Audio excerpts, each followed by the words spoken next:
Hey everybody, this is Tracy here for another edition of A View from Tracy's Point, and we are here to recap Queen Sugar Season 2, Episode 5, which was titled Caroling Dusk.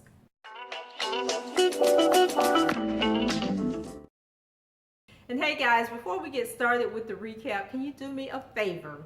I've been told that the more people that like the video, the higher the video goes up in the rankings. But if you can just like the video and let me see if that's actually true, that it helps the video rise in the little algorithm that YouTube has as far as whose videos get seen and whose videos do not get seen. So let's go ahead and get started with the recap. So I thought Queen Sugar was a show about a family trying to save the family farm and create their own way while taking a stand against a wealthy family that has oppressed black farmers in the area since slavery. But this appears to have taken a back seat to an overabundance of political statements. And as much as I love Ava DuVernay and the work she's doing, enough is enough. Can we get back to the main storyline of the show and stop trying to drive political correctness amongst black viewers with these random cliche scenes that are like trying to encompass every issue going on in the world?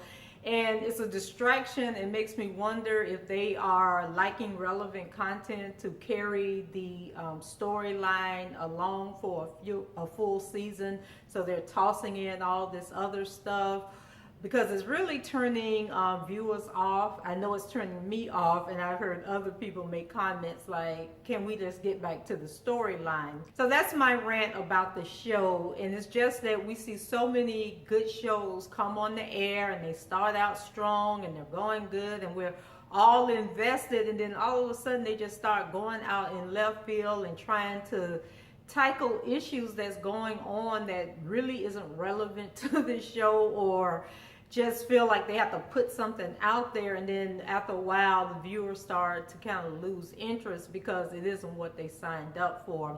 So enough of that, let's get on with the recap.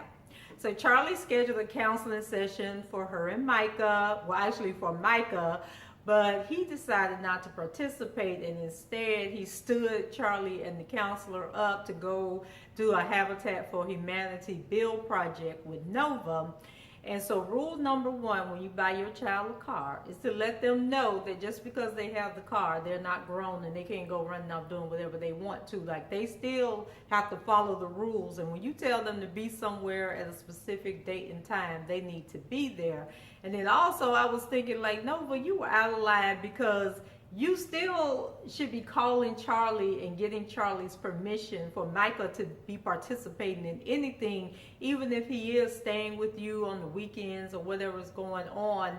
Charley's still the mom, and you still should be talking to her and letting her know where her son is going to be and what he's going to be doing. So the counselor thinks it's a good idea that Micah didn't show up because she wants to take the opportunity to get to know Charley a little bit. And when she gets to talking, you know, about generational behaviors, you can tell that Charley is getting stressed out and very uncomfortable. So she says that she was raised by a mother who instilled perfection on her, and that she's not going to do the same thing to Micah. And so the lady asked her, I think she said, you know, well, have you discussed this with Micah yet? And Charley was, you know, looked at her like, why I gotta discuss this with Micah? But basically Charley was saying that she knows the difference between perfection and excellence, and she's requiring excellence of Micah. But I'm thinking, Charley, there's like a real sliver of a line between being perfect and excelling for excellence, because a lot of times when parents are instilling to always be excellent, that you're actually telling your child that they have to be perfect, or it's perceived as you want them to be perfect at all times, instead of just do your best and excel to the highest level that you can. So meanwhile, over at the Habitat for Humanity build, Dr. Dubois, I hope I'm saying his name right, but he's the guy that Nova met when she was in Atlanta at the NAJB, National Association, NABJ conference. And he shows up, and so Nova's really surprised and don't know what to do with herself. And so she's trying to put on this hard exterior, but he lets her know that he's dealt with hard women all his life, so she's going to have to come a little better than that. So following the Habitat build, Nova takes Dr. Dubois on a tour of the 9th Ward, and they're discussing, you know, the progress or lack of progress that's taken place since Hurricane Katrina, you know, in rebuilding the community and bringing the residents back. And so Nova says that they have bus tours that drive through the devastated areas of Katrina and of New Orleans since Katrina, and that people pay $45 to be voyeurs into the destruction of a whole community's life. And I'm wondering, like, does any penny of that $45 go towards rebuilding the area? I'm sure it does not. And so then the camera pans over to a sign that was on the side of the road that was basically telling tourists that they should be ashamed of themselves for, you know, riding through the area on the bus but not getting off and actually doing something to help and being a part of the solution in rebuilding that neighborhood. So then Nova's at a loss, you know, over all this attention that she's getting from Mr. Man, and the two of them were having lunch, and, you know, he's giving her accolades and telling her, you know, how he's been researching what she's been doing so he can try and figure out, you know, who she is and how to best approach her. And Nova's sitting there like, oh my Lord, like she could just crawl under the table if she could. And so Charley gives her a reprieve by calling and pretending like she's upset, you know, that Nova didn't send Micah to this counseling session, but Nova said that she didn't know anything about the counseling session, you know, and so she's asking Charley if she's okay and if she needs someone to talk to, like anything to get from around this man that's putting her outside of her comfort zone. So when Nova goes back to the table, you know, she seizes the moment and takes advantage of this opportunity to tell Dr. Dubois that she has to go and help her sister Charley. And I'm thinking to myself, okay, yeah, you want to go help Charley because that's a situation that you think you can control and tell somebody else how they should be living, but you are totally intimidated by this man, which I think is kind of cute considering how hard Nova has been, you know, in season 1 and how this season opened up with her little destructive behavior of sleeping around with all these different men. So now here goes Nova with this hoodoo voodoo rituals that she be doing. That she's talking about as soon as she walked in the door, that she could feel that the place needed to be uplifted. So she starts burning candles and burning sage, you know, in the warehouse that Charley's converting into an apartment. And I'm just like, okay, Nova. So Charley shares that she didn't consider Micah when she made the move to Louisiana, that, you know, she was only being selfish and thinking about herself, which Charley, we already knew that. And then she also shared a story about how she used to play piano when she was little, and Nova was like, yeah, I remember when you used to bang on the keys, but Charley said she used to be very good at the piano, and that when she was go to recitals, how nervous she would be and she would just freeze up and she couldn't do anything. And so one day she was leaving one of the recitals and her mom told her that it was time to pick up another hobby. And I am so guilty of that because when my kids was growing up, there was one rule. You had to be doing, number one, you had to get good grades in school, and number two, you had to have a hobby, something that you could do that you can build, you know, a skill. And my oldest daughter, you know, she ended up being in the arts, and you know, she would do like art shows and stuff like that. But before we got to the art part, that girl was doing some gymnastics, she was doing cheerleading, she was playing softball. It was like anything that came up, we were going to try it. And then I realized that she was really smart, so she was into like the Youth Engineering Society and stuff like that. But then when she got into high school, that's when we discovered her artistic side. So she was able to go into the arts program and learn how to do pottery and to paint and all this different stuff. And my youngest daughter, her thing was, I think when she was 7 years old, I took her to the tennis court. I took her and the oldest to the tennis court.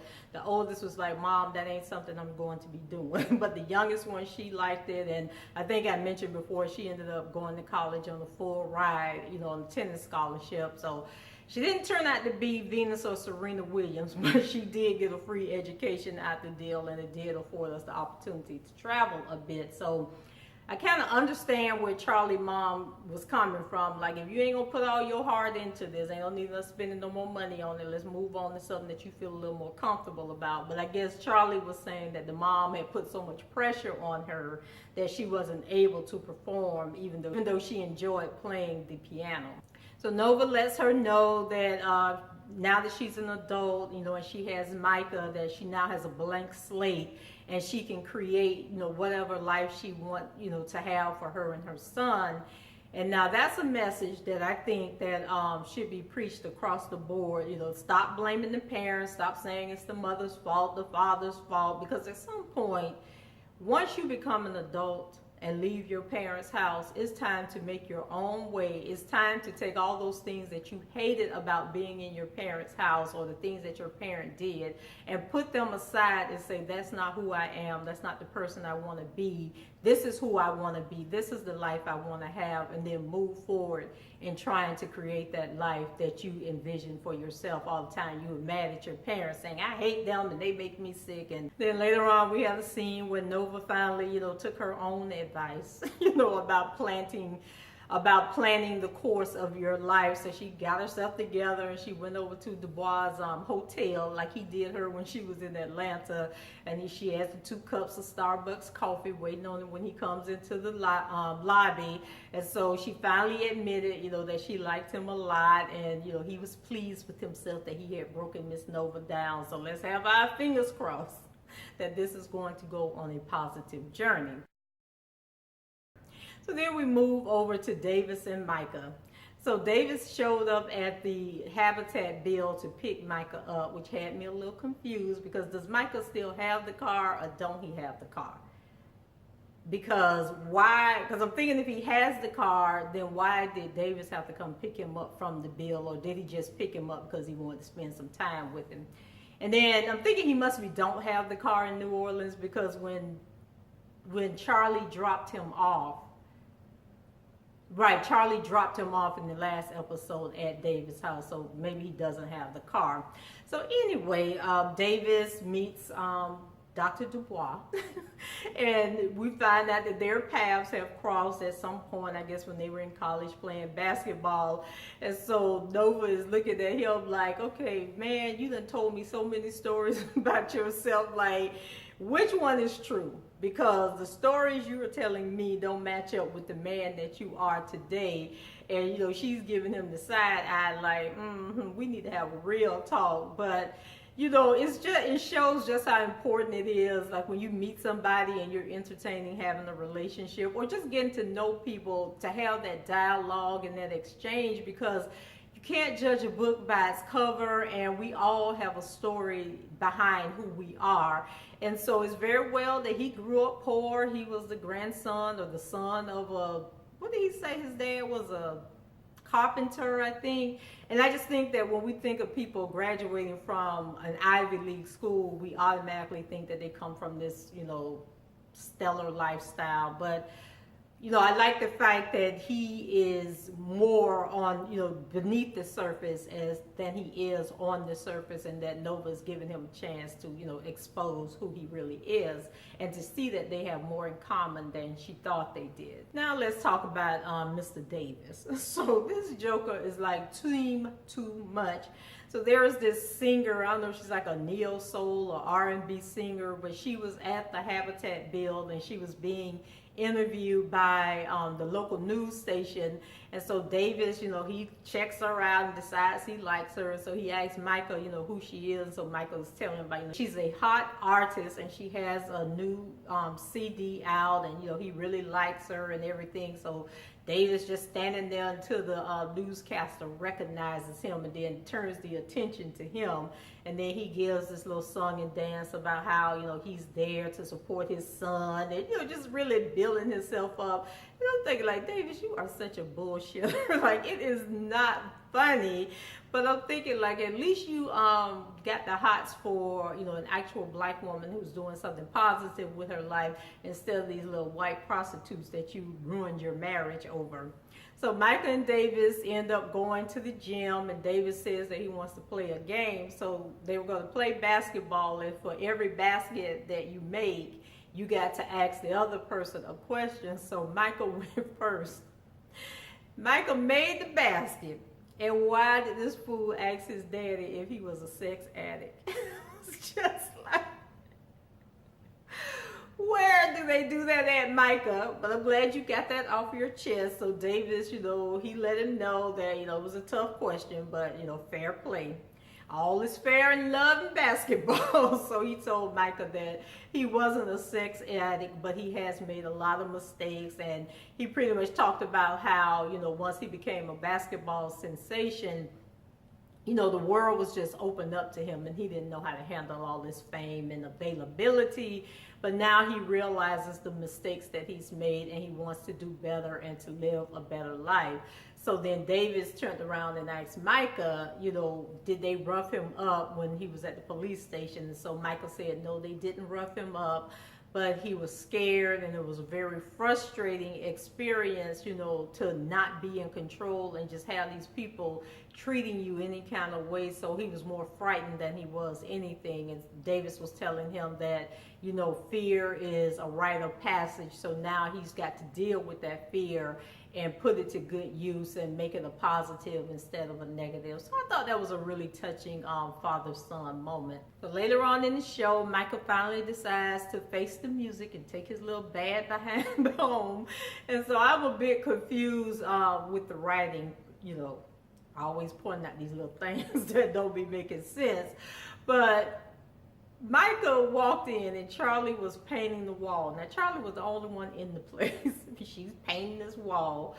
Michael walks over and picks up another paintbrush or roller and starts painting next to Charley. And I'm sitting there saying, okay, Charley, why you got two rollers when you the only one in the house? I know it was for the scene, but stop playing with our intelligence. So anyway, Michael, he starts painting, and it's just like a real silent moment there. And then instead of yelling at him and telling him that he was wrong for skipping out on the counselor session, Charley tells him, asks him did he want to go into the city later on that day, and they take in a movie. And so Michael said yes, he'd love to do that. So I guess they're gonna have like a mother-son date. So good job, Charley, in not going off on him. Then we move over to Ralph Angel and Darla. So I don't know why Darla and Ralph Angel are trying to pretend like they ain't banging. But we keep having these little scenes where Darla show up in the morning, to come take care of Blue so Ralph Angel could go out in the fields and plant his soybean seeds and whatever he's doing out there. So she comes in and, Ralph Angel is talking to her about, he wished she would move in now that she's lost her job and he wants to help, and he realizes that things have to be hard for her and he just wants to take care of Darla, and let them be a family together. And Darla is just like, I appreciate where you're going with this, but this is not going to happen. And I still think that Darla knows that Ralph Angel has some control issues, and she knows that living with him would be a big mistake and that it will interrupt with her recovery process. So I'm glad she's taking that part serious, because she don't need no setbacks at the moment. And so we still haven't seen Blue going to school. So I don't know if Darla showing up at the house is supposed to put it in our mind that Blue is going to school. But Miss Velez is one more character and one more setting that has been written out the story that we're supposed to just totally forget about while they move on and introduce all this other stuff. And where is Kiki? Like, can Kiki and Micah meet up one day at the McDonald's, at the Hyella or something? Can he call Kiki on the phone? Because we can't just be introducing these characters and then they just go by the wayside. And I think Nova mentioned to the guy that Too Sweet is doing great, so they did give us like a little brief follow-up on what's going on with Too Sweet. But he was another one that was there one day and just disappeared the next day and went and said he was going on for a better life somewhere. So I'm assuming that Darla dropped Blue off to school. We don't know what happened to Blue, but after her little interaction with Ralph Angel and he done, cooked her some breakfast and everything, she shows up at Charley's office, but she didn't have Blue with her. So she said that she's seeking help with her resume. So Charley looks over the resume and she's basically telling her that, she's too old to be having internships on her resume, and that her work history is a little spotty and all over the place. But she points out that Darla has worked for some pretty good companies. And so she told Darla, why don't you go and try and get some of your previous employers to like be references for you, and that, maybe help you doctor up this resume to make it look more impressive. But Darla says that, decisions she's made in the past won't allow her to go back to those former employees. Sometimes we just do stuff and burn bridges so we can't go back cross. So I like that they are showing Darla, that they're not showing Darla as a poor, uneducated crackhead. Instead she's actually attended college and, held positions at reputable companies. And in the last episode, we learned that she was a competitive swimmer. So I wonder, with so much going on, that was positive in her life, how did she end up on drugs, and how did she end up with Ralph Angel? And then also, how old is Ralph Angel and Darla? Because Ralph Angel spent 4 years in prison, and then Blue is 6 years old. So where and when did their paths cross, and for how long did they cross? And see, this is something that the writers could be focusing on instead of taking us all around the world with all these other little external things that don't really matter with the show. Then we have a scene where Darla meets with her sobriety coach, and she's telling, the lady about Ralph Angel, asking her to move in. And she says that she really appreciates the offer, but she needs to stand on her own and, make it in this world on her own before she can try and be in a relationship with Ralph Angel. So the lady kind of understood what she was saying.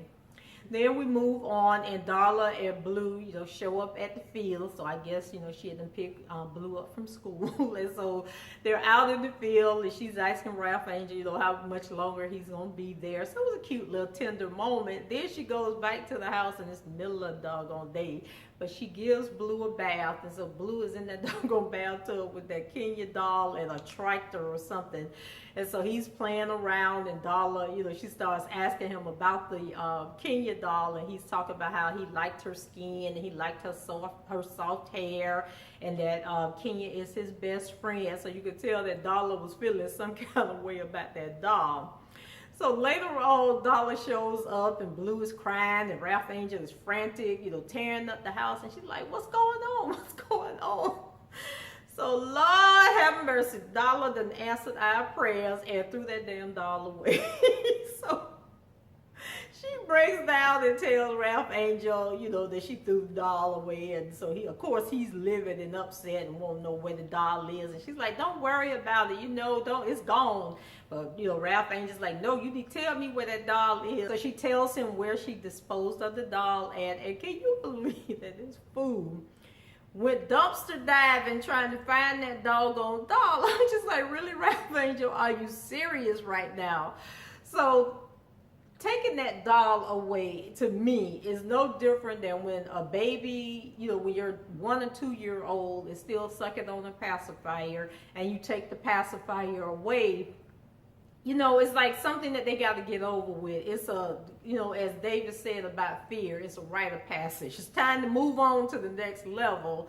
And they may kick and scream for a day or two, but eventually they're going to get over it and move on to the next great toy that you buy for them. So now here is where the show just goes way left with, another one of these scenes that didn't even make a bit of sense.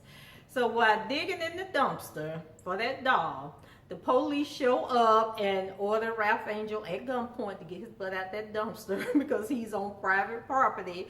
And so one of the cops, it was a black cop and a white cop, so one of the cops recognizes Ralph Angel and tells the other cop that Ralph Angel is cool. Then all of a sudden, the white cop just disappeared. We don't know where he went. Did he go get in the car? Did he go around the corner? Did he go to the donut shop? We don't know. He just gone. So we got Ralph Angel and the other the black police officer. They leaning up against the fence or somewhere, talking about what was going on, and Ralph Angel explaining about that doggone doll and looking for the doll. So lo and behold, we find out that the black police officer was a former classmate of Ralph Angel's, and his name is Twan. And can we please stop stereotyping black men who are gay as Twan? Like, every black gay man is not named Twan. So can we knock it off? But anyway, the two of them are talking. And we find out that Twan actually used to be Antoinette. And so Antoinette has had a sex change, and he's now a man, you know, like I said, named Antoine. And so I guess Ralph Angel was his only friend in school, and, you know, stood up for him. And when Ralph Angel got arrested, you know, he was so afraid, or she was so afraid, or whatever it is, was so afraid when Ralph Angel showed up at the police department and thought that, you know, he was going to call him out. But Ralph Angel kept the secret. You know, he respects that and admires that and all of that.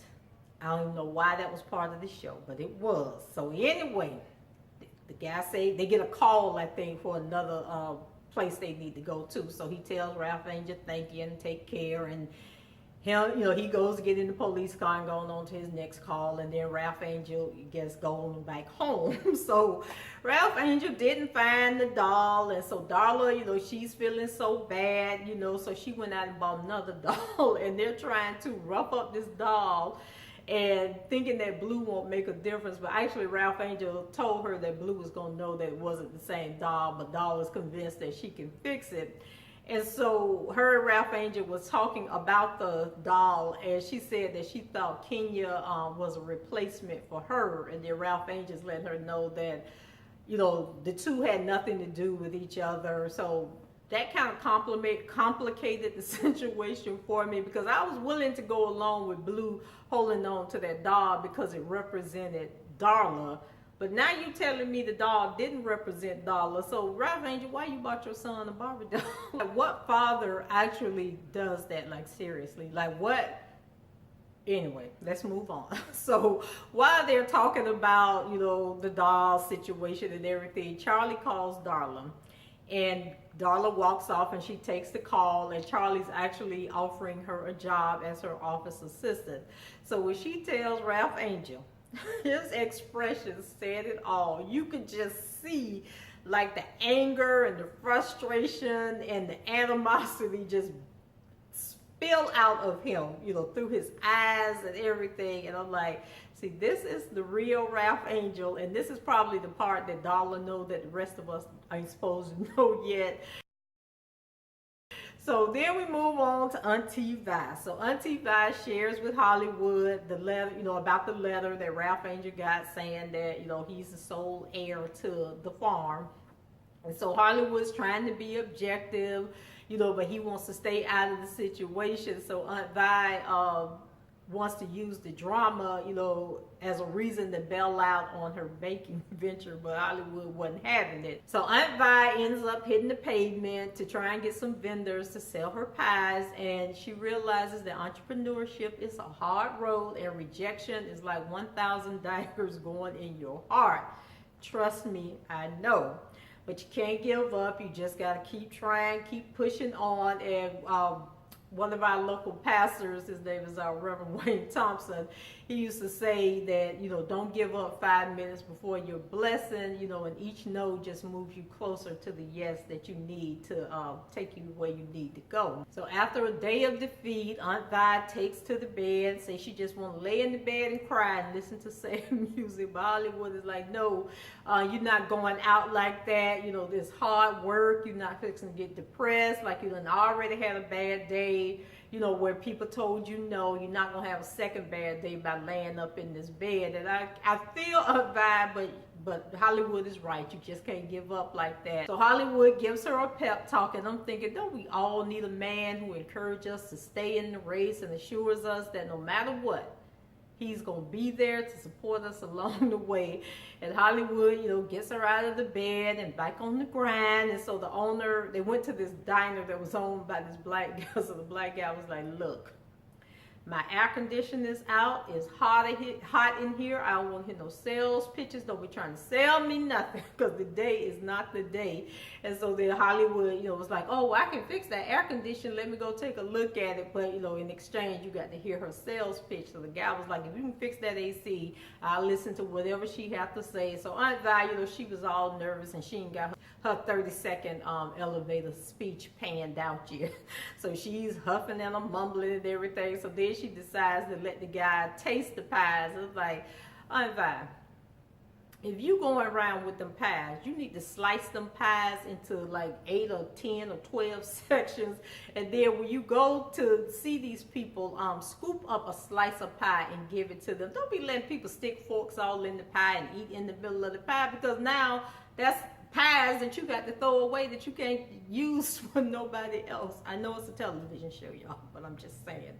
So the guy seemed to have really liked the pies, and that really lifted Aunt Vi's spirit. So hopefully she has gotten her first client, and this is the start of her new business and her new journey. Well, that was it, guys. And based on the previews for next week, Ralph Angel's anger is going to get the best of him, and he's going to finally reveal that he is the sole heir of the farm. And we're going to see how that set it off, but hopefully it will direct us back to the path of what the show is actually about, which is the farm and the sugar mill that Charley is about to open. And also, when Charley was talking to Darla on the phone, she said that the mill was going to open in 2 weeks. So hopefully we can refocus and get back to the basics of the show. So go ahead and leave your comments below. Let me know what you thought about the recap, what you thought about the show. If there was some important detail that I missed or something that you think I should have covered, go ahead and leave it in the comments below. Rate the video and subscribe to the channel. And until the next time, I hope everyone has a wonderful week, and I shall talk to you guys later. Bye-bye.